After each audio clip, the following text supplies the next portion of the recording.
Kunyari, search mo. Ano man sabihin sa atin ng iba,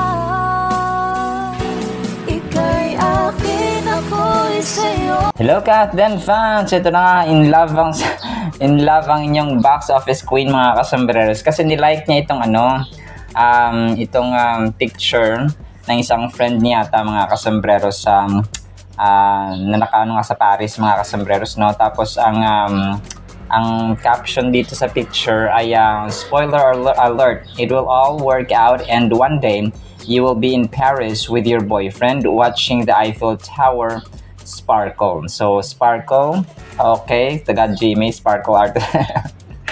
This is Alden Richards.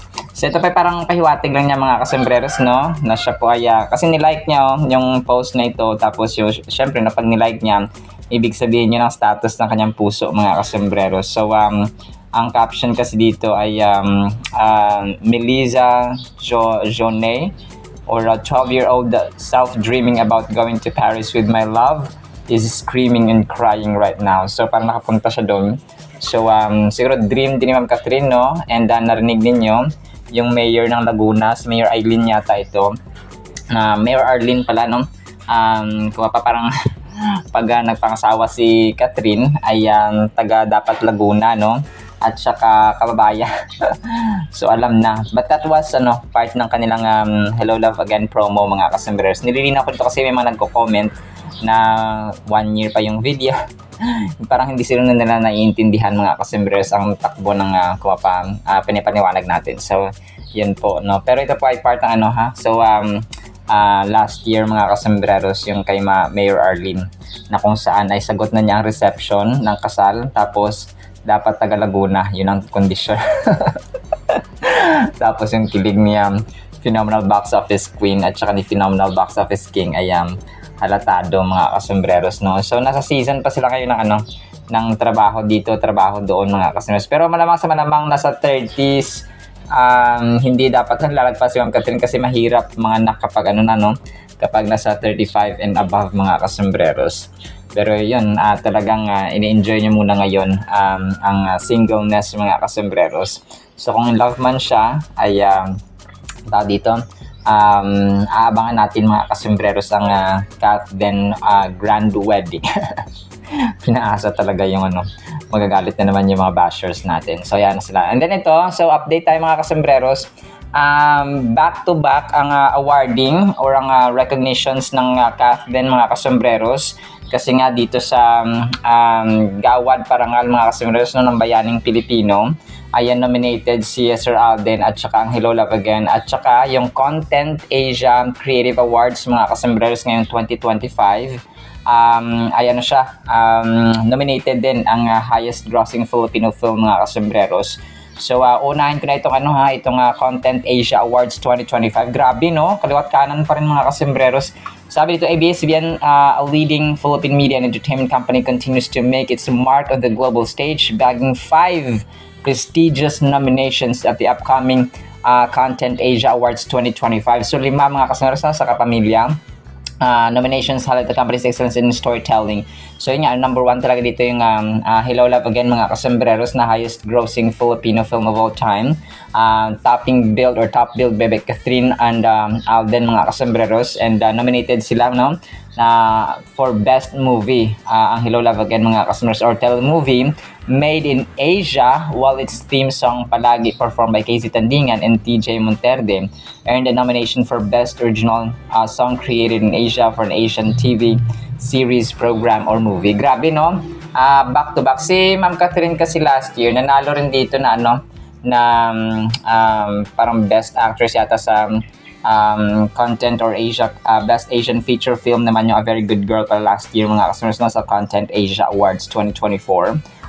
So nanalo sila last year, no, hoping this year ay makuha ulit nila mga kasembreros, no. Grabe, talagang back to back yung nominations at saka so nakauwi na pala Sir Alden sorry. So isingit ko muna ito, no, nakauwi na Sir Alden mga kasembreros, and marami ang nagtataka kung bakit parang limitado lang ang post ni Sir Alden doon sa kanyang bakasyon. Sabi may nag-comment doon na baka andun si Ma'am Catherine sa kasama nila sa Batangas mga kasomers, kaya wala akong masyadong pinopost or update mga kasomers. Pero duda ako kasi busy si Ma'am Catherine sa kanyang project, no?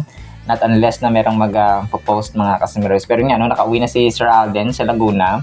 So nag-post siya ng kanyang window picture kung saan siya nga ay nasa loob mga kasambreros. Tapos although wala siya sa picture mga kasambreros, yung bintana lang ang andon mga kasambreros ay parang sa gilid ng highway lang yung bintana niya. Sa taas ba ito?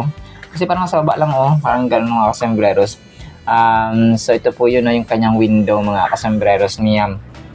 Phenomenal Box Office King, tapos yung kanyang kama nga mga kasambreros. Then going back doon mga kasambreros sa kanilang parangal, so yung gawad ng parangal ng Bayaning Pilipino mga kasambreros, Best Actor nominee si Pops Alden mga kasambreros para nga sa kanyang performance sa Hello Love Again. Wala pa akong makitang post para kay Ma'am Catherine, so baka sa iba nila binigay, pero titingnan na lang natin mga kasambreros. And then yun nga, no, ang kanyang mga kalaban dito sa Best Actor mga kasambreros na award ay si Sir Joshua Garcia, na sobrang galing din, no? Sir Cocoy De Santos, si Sir Piolo Pascual, si Sir Arjo Atayde, at saka si Sir Dennis Trillo mga kasambreros ng Green Bones nga, no? So hindi nasama dito si Ruru Madrid, no? Magaling din yan mga kasambreros. So pero titingnan natin, no? Let's see kung ano yung magiging resulta mga kasambreros. Pero praying na talaga mananalo at saka makuha niya Phenomenal Box Office King mga kasambreros.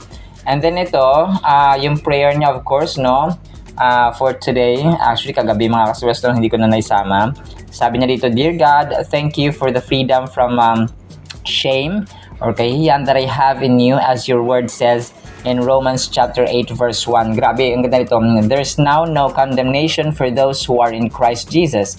Because of your grace, I am no longer defined by my past, but by your love and forgiveness. Help me to walk in that freedom daily, refusing to carry that weight of guilt you've already taken from me. Remind me that I am made new in you, and let my life reflect the joy and peace that come from being fully accepted by you. In Jesus' name, Amen. So, Amen and Amen, Pops Alden. So, napakalalim talaga nito mga kasambreros ng kanyang panalangin always, no? And then ito, next item natin. So, si Riza, nag-post siya ng parang cake. Ito mga kasambreros, no? Hindi ko na isama. Cake na merong ice cream. Tapos, sa Benito Farm pa ito mga kasambreros. And then ito nga yung swimming pool, no? Part ng kanyang ng kanyang Instagram story. Yung parang sobrang kalmado mga kasambreros. Dito relaxing talaga ito, sobrang tahimik at saka sobrang kumbaga pa very still, no? Napaka walang kung ano-ano mang mga ingay or something na pollution ng city or syudad mga kasambreros. So, spa, tapos may pool siya, tapos healing sanctuary sa San Benito Farm. So, kung kaya meron siyang parang doon, no? So, pwede ka magpamasahe and so on mga kasambreros. Dito nga sa San Benito Farm, mga kasambreros and mga Cathinatics. Alright, so yun lang po sa ating Cathin items. Pero abang kayo kasi merong yung Eurotext na sa susunod ka ito i-content mga kasambreros. Susunod na vlog po natin. Sana po ipakinggan po natin ang Word of God. Today is August 9, 2025. Sabado na po. Happy weekend everyone. Sana po ay pakinggan po natin ang Word of God. At para po sa ating Word of God ay sobrang ganda po nito. Sana po ay pakinggan natin ang title, Balon ng Buhay. Proverbs or Kawikaan 10 verse 11, The mouth of the righteous is a well of life, but violence covers the mouth of the wicked.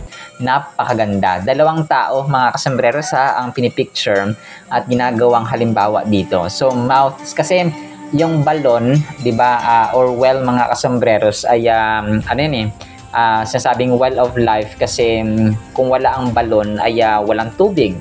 So kung walang tubig ay medyo hindi kompleto at talagang ang buhay ng tao ay hindi kompleto kapag wala po ang tubig mga kasambreros. Kasi nga ito yung iniinom natin, ginagamit natin sa panghugas and so on. So universal solvent ang water mga kasambreros. So kinukumpara dito yung bunganga, no, yung words, isang taong matuwid at ang isang taong masama, mga kasembreros. So obviously, at saka kahit na sa mere understanding natin ay maunawaan natin ang bunganga, ang salita ng mga taong matatapat, taong matuwid, taong mabuti, mga kasembreros, ay kapupulutan ng aral, nakaka-encourage, no, nakaka-inspire, mga kasembreros. Parang yung tropa mo lang yan may tropa ka na madaldal, tapos nonsense ang mga taong gano'n, no, medyo mahangin, mga kasembreros. Tapos may kaibigan ka naman na matalino, tapos medyo matipid magsalita. So ang salita niyan ay talaga nakaka-inspire, especially yung mga motivational speakers sa simbahan, sa mga organizations, sa companies, sa mga influencers sa social media, and so on, mga kasembreros. So ang Proverbs 10 verse 11 ay nagde-deliver sa atin ng napakagandang mensahe patungkol sa kapangyarihan ng salita, okay? Kung kaya may power sa salita, mga kasembreros, and the character of individuals. So, ang bata, kunwari, pag sa loob ng bahay, ang parati niya naririnig ay pagmumura, pag-aaway ng magulang. Paglaki niyan, pansinin mo, kung pa 90%, no? 95% ng mga kabataan ganun ay nadadala nila yung yung ganung uri ng mga salita din o pananalita.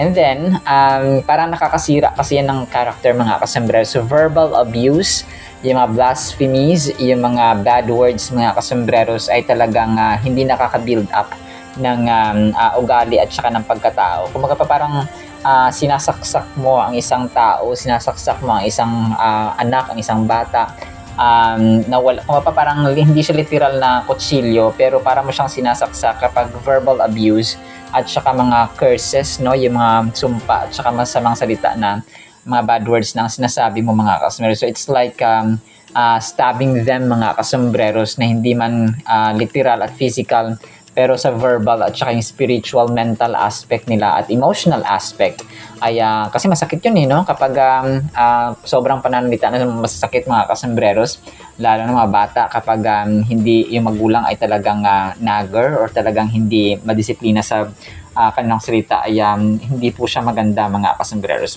When we look at this verse closely, we see two contrasting types of people, the righteous and the wicked. So gaya na na-mention natin, the righteous, represented by a good person, are depicted as having a mouth that resembles a source of life. So bukal siya ng buhay. Kaya sabi nito, ang balon ng buhay or bukal ng buhay, mga kasembreros. A wellspring, no? Sabi dito, this imagery suggests that our words can be refreshing and uplifting, providing encouragement, hope, and wisdom to others. So, kagaya na na-mention natin, mga kasembreros, talagang gaganahan kang makinig, mga kasembreros, kapag ito nagsalita, kapag parang may laman ba, at saka nakaka-motivate at nakakalakas ng loob, mga kasembreros.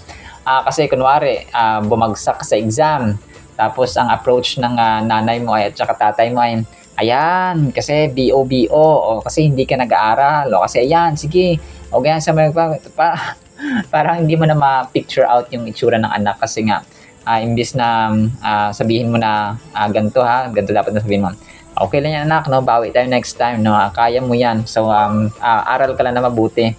Tapos kapag may kailangan ka, sabi ka lang, or kapag kailangan mo ng tulong, andito lang kami ng tatay mo, nanay. So, di ba, nakita mo yung contrasting, difference, mga kasembreros, dun sa dalawa, the way you approach and the way you put things into words, mga kasembreros, dun sa bata. So, nakaka-build up yung isa naman mas lalo nakaka-bad mood, nakakasira ng araw at saka nakakasira ng reputation. Kumaga pa, yung emotional aspect ng bata ay nasisira at saka kumaga pa down na down, mga kasembreros. Down na nga yung bata, down na nga yung tao kasi bumagsak sa bar exam, bumagsak sa licensure para sa teachers na exam, mga kasembreros, bumagsak sa NAPOLCOM, bumagsak sa kung anumang exam dyan or sa school, mga kasembreros, bumagsak sa kanyang grado, ay inano mo pa. So hindi magandang i-down mo pa. So instead ay i-uplift mo, i-encourage mo siya, mga kasembreros, na mag-aral, and then kaya yan. So ganun, mga kasembreros. So on the other hand, these points or the verse points towards the wicked, the ones whose mouths conceal violence, how their words can be deceptive, hiding harmful intentions behind a facade of deceitfulness. Words have the ability to build up or tear down. So gaya ng mention natin mga kasumberos, they can bring life to a weary soul or inflict pain upon the vulnerable. This reminds us how important it is to be beautiful, or to be mindful of what we say and the effect of our words can have on those around us. So, talagang effective. Sa leadership training namin dati, talagang in-emphasize talaga yung gantong uri ng positive words, mga customers, or positive wordings, okay? How you put words into a positive note will determine and will bring impact to your recipient or to the disciple, to the people in general. So, ganun po mga kasombrers. That is why yung magulang, hindi lang actually dapat sa church. Ito yung sasabi natin na hindi lang dapat sa church yung Biblia. More importantly, ang church, ang simbahan, ang bahay dapat ay merong Biblia talaga mga kasombrers and binabasa at pinag-aaralan talaga. Kasi aanhin mo yung every Sunday nasa church ka tapos nasa bahay nyo naman araw-araw ay kumapa hindi ka kumbaga pang sasabi ng iba parang gate ng impyerno mga kasombrers kasi puro nilang mura, puro nilang discouraging words at saka mga bad words mga kasombrers ang narinig ng tao, ng bata, ng kapitbahay. So parang ayaw mong tumira doon kasi nga sino ba naman ang gusto na tumira sa bahay na puro na lang sisi, puro na lang kung ano-ano mga bad words ang narinig ng mga kasombrers, di ba? So parang yung kaldero, hindi mo pwedeng yakapin yan kapag mainit. Ganon din po ang ating tahanan at ang ating mga tao sa paligid natin, mga kasombrers. So, let's always remember na yung balon ng buhay, ang salita natin mga kasombrers, especially sa ating mga nakakatanda. Kasi ang bata, may dalawang klaseng learning process yan eh. Una, sa kanilang mata, yung nakita nila mga kasombrers, and then sa mga salita, no? Sa mga salita na narinig nila mga kasombrers. So, may mga bata minsan na nag-uusap no sa dalawang magkaklase tapos narinig na isa nang nagka-curse tapos yung isa naman ay napalaki ng maayos. So yung isang bata na narinig yung bad word tapos tinanong dun sa nanay niya, "Mama, ano itong ganto ganyan?" Sabi nga bad word sa ano yan. So parang 'di ba imbis na naging good example ang ating kabataan sa kaklase nila or sa mga kapitbahay natin or sa sino mang nakakasalamuhan nila ay doon pa sila nakaka-learn mga kasombrers ng bad words na kumbaga pa hindi dapat mga kasombrers. And mind you mga kasombrers yung mga bad words natin ay huhusgahan po yan at hatulan ng ating Panginoon. Ephesians 4:29 sabi dito, "Let no corrupting talk come out of your mouths, but only such as is good for building up as fits the occasion, that it may give grace to those who hear," mga kasombrero.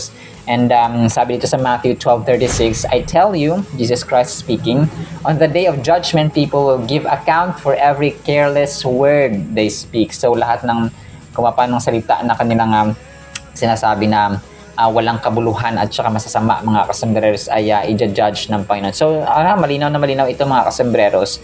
So wala po tayong ligtas. That is why it's really important to always read and study the Word of God mga kasombrers. Gawin natin siyang pagkain araw-araw, kagaya nating physical food. Alright, so po sa ating Word of God nawa po ipagpalain po tayo ng pag-ibig, pananampalataya, pag-asa, at bunganga na pure positive at uplifting words mga kasombrers ang magiging laman ng ating mga salita. In Jesus' name I pray, amen and amen. See you sa next segment mga kasombrers, and paalam po.